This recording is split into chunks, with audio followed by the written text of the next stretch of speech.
નમસ્કાર. ભારતમાં બિઝનેસ કરવાની રીત છે ને એ સતત બદલાઈ રહી છે અને આ બદલાવમાં એક બહુ મોટો હિસ્સો છે જીએસટી ઇનવોઇસિંગનો.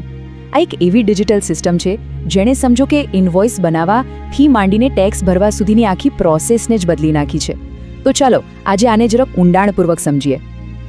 જરા વિચારો, એક મોટો સોદો પાકો થયો, માલ પણ મોકલાઈ ગયો અને ઇનવોઇસ પણ બની ગયું. બધું બરાબર લાગે છે, ખરું ને? પણ જો કોઈ એમ કહે કે ખાલી એક નાનકડો ડિજિટલ કોડ ખૂટે છે અને એના લીધે આખું ઇનવોઇસ કાયદેસર રીતે રદ ગણાશે, તો જી હા, આવું બની શકે છે. આ જ તો છે ઇનવોઇસિંગની દુનિયા, જ્યાં નાનામાં નાની વિગત પણ બહુ મહત્વની છે. તો સવાલ એ થાય કે સરકારની આવી નવી સિસ્ટમ લાવવાની જરૂર જ કેમ પડી? જો, કારણ સીધું હતું. જે જૂની સિસ્ટમ હતી ને, એમાં ઘણી બધી તકલીફો હતી. જેમ કે કરચોરી કરવા માટે લોકો નકલી ઇનવોઇસ બનાવતા, હાથેથી ડેટા એન્ટ્રી કરવામાં કેટલીય ભૂલો થતી અને ટેક્સ ક્રેડિટ મેળવવામાં તો પારાવાર મુશ્કેલીઓ આવતી. બસ આ બધી જ સમસ્યાઓનો એક તોડ લાવવા માટે સરકારે ઇનવોઇસિંગની શરૂઆત કરી. તો ચાલો આ નવા સોલ્યુશનને બરાબર સમજીએ. ઇનવોઇસને ખાલી એક ડિજિટલ કાગળ ન ગણતા, એનાથી ઘણું વધારે છે. એમ કહી શકાય કે આ સરકાર અને બિઝનેસ વચ્ચેનું એક ડિજિટલ હેન્ડશેક છે. એક એવી સિસ્ટમ જે દરેક લેવડ દેવડને એકદમ સિક્યોર અને ઓથેન્ટિક બનાવે છે. એકદમ સાદા શબ્દોમાં સમજવું હોય તો ઇનવોઇસ એટલે શું? એક એવી પ્રોસેસ છે જેમાં બિઝનેસ ટુ બિઝનેસ યાની કે B2B ઇનવોઇસને સરકારી પોર્ટલ પર મોકલીને વેરીફાઈ કરાવવામાં આવે છે. આ સરકારી પોર્ટલને કહેવાય છે IRP યાની કે ઇનવોઇસ રજિસ્ટ્રેશન પોર્ટલ. અને આ પોર્ટલ શું કરે? એ દરેક ઇનવોઇસને એક યુનિક નંબર અને એક સ્કેન થઈ શકે એવો QR કોડ આપે છે. અહીં એક બહુ મોટી ગેરસમજ દૂર કરવી જરૂરી છે. ઘણા લોકોને એમ લાગે છે કે ઇનવોઇસ એટલે સરકારી વેબસાઇટ પર જઈને ઇનવોઇસ બનાવવાનું. પણ ના, એવું બિલકુલ નથી. વાત એમ છે કે ઇનવોઇસ તો જે તે બિઝનેસ પોતાના જ એકાઉન્ટિંગ સોફ્ટવેરમાં બનાવે છે.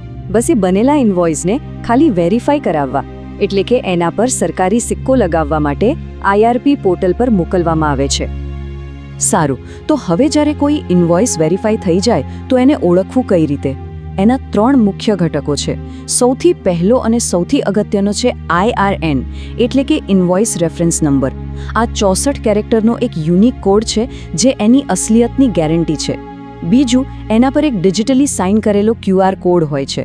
આને સ્કેન કરો એટલે ઇનવોઇસની બધી મુખ્ય વિગતો તરત જ દેખાઈ જાય. અને ત્રીજું છે સાઇન કરેલી JSON ફાઇલ. આ એક ટેકનિકલ વસ્તુ છે, પણ સમજો કે એ મશીન વાંચી શકે એવો ડિજિટલ ડેટા છે. ચાલો હવે આખી પ્રોસેસ સ્ટેપ બાય સ્ટેપ સમજીએ. આને એમ સમજી શકાય કે જાણે એક સાદું ઇનવોઇસ એક ડિજિટલ પાસપોર્ટ મેળવવા માટેની સફર પર નીકળ્યું છે અને આ પાસપોર્ટ મળ્યા પછી જ એ કાયદેસર રીતે માન્ય ગણાય.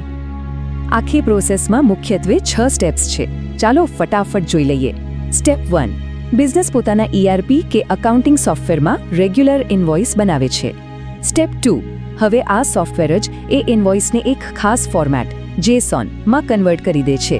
સ્ટેપ 3, આ JSON ફાઇલને સરકારી IRP પોર્ટલ પર અપલોડ કરવામાં આવે છે.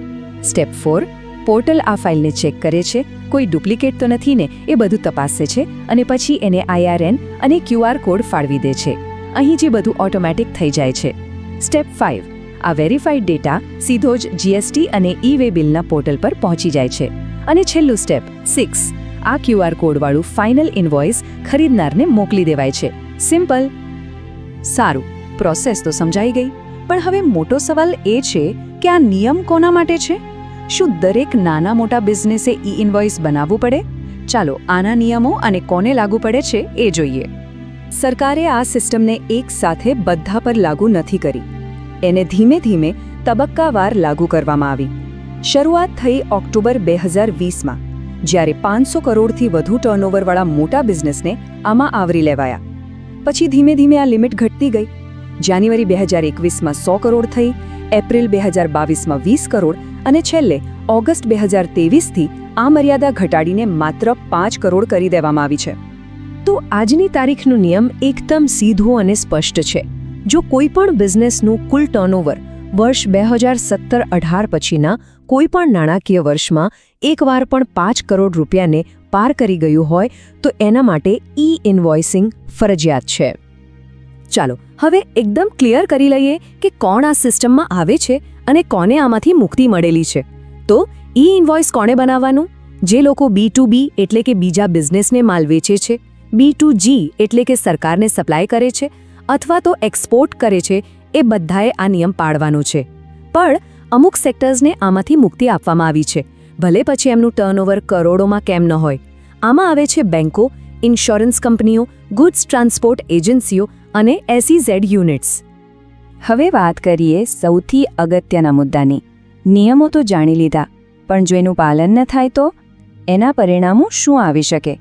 અને સામે પક્ષે જો બધું બરાબર રીતે કરવામાં આવે તો એના ફાયદા શું છે? ચાલો આ સિક્કાની બંને બાજુ જોઈએ. એકદમ સીધી વાત. જો ઈ ઇન્વોઇસ બનાવવામાં ભૂલ થઈ અથવા તો ન બનાવ્યું તો દરેક એક ઇન્વોઇસ દીઠ ઓછામાં ઓછો 10,000 રૂપિયાનો દંડ છે. અને વિચારો, જો આવા ઘણા બધા ઇન્વોઇસ હોય તો આ રકમ ક્યાં પહોંચી શકે? પણ વાત ખાલી 10,000ના દંડ પર અટકતી નથી, એનાથી પણ મોટા નુકસાન છે. આની એક ચેઇન રિએક્શન થાય છે. સમજો, જો ઇન્વોઇસ જ માન્ય નથી તો જે ખરીદનાર છે એ ઇનપુટ ટેક્સ ક્રેડિટ એટલે કે ITC ક્લેમ નહીં કરી શકે. આનાથી બિઝનેસના સંબંધો બગડી શકે છે. એટલું જ નહીં, માલની જતી ટ્રકને પણ રસ્તામાં રોકી શકાય છે. અને આ બધા ઉપર ખોટા ઇન્વોઇસિંગ માટે 25,000 રૂપિયાનો વધારાનો દંડ તો અલગ. પણ ચાલો હવે ફાયદાની વાત કરીએ. જો આ સિસ્ટમ બરાબર અપનાવવામાં આવે તો એનાથી ઘણો લાભ પણ છે. પહેલું, બધું ઓટોમેટિક થવાથી હાથેથી ડેટા નાખવાની ભૂલો લગભગ બંધ થઈ જાય છે. બીજું, હિસાબો મેચ કરવાનું કામ, જેને રિકન્સિલિએશન કહેવાય, એ એકદમ ફાસ્ટ થઈ જાય છે.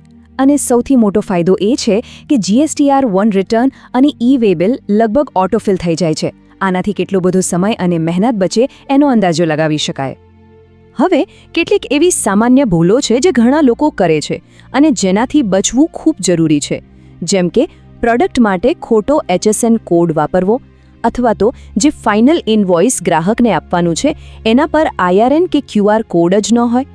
એક બીજી મોટી ભૂલ છે માલ રવાના થઈ ગયા પછી IRN જનરેટ કરવો. આ બધી નાની લાગતી ભૂલો પાછળથી મોટી તકલીફ ઊભી કરી શકે છે. તો આ બધા માટે તૈયાર કેવી રીતે થવું? ચાલો એક સિમ્પલ ચેકલિસ્ટ જોઈએ. પહેલું, ટેકનોલોજી. પાક્કું કરી લો કે તમારું ERP સોફ્ટવેર અપડેટેડ અને કમ્પ્લાયન્ટ છે. બીજું, ડેટા. તમારા બધા માસ્ટર ડેટા જેમ કે GSTIN, પિનકોડ વગેરે બરાબર છે કે નહીં એ ફરીથી ચકાસી લો. ત્રીજું, લોકો. તમારી અકાઉન્ટિંગ અને બિલિંગ ટીમને આ નવી પ્રોસેસની બરાબર ટ્રેનિંગ આપો. અને ચોથું, પ્રોસેસ. એક સિસ્ટમ બનાવો જેથી નિયમિત રીતે ડેટાનું રિકન્સિલિએશન થતું રહે. અને અંતમાં એક સવાલ જે વિચારવા જેવો છે. ઈ ઇન્વોઇસિંગ એ ખાલી એક ટેક્સનો નિયમ નથી, એ તો ડિજિટલ ટ્રાન્સફોર્મેશનની દિશામાં એક મોટું પગલું છે. હવે ઇન્વોઇસ તો ડિજિટલ થઈ ગયા, પણ શું બિઝનેસની સ્ટ્રેટેજી પણ એટલી જ ડિજિટલ છે? શું બિઝનેસ ભવિષ્યના આવા ડિજિટલ બદલાવ માટે તૈયાર છે? આના પર વિચારવું ખરેખર જરૂરી છે.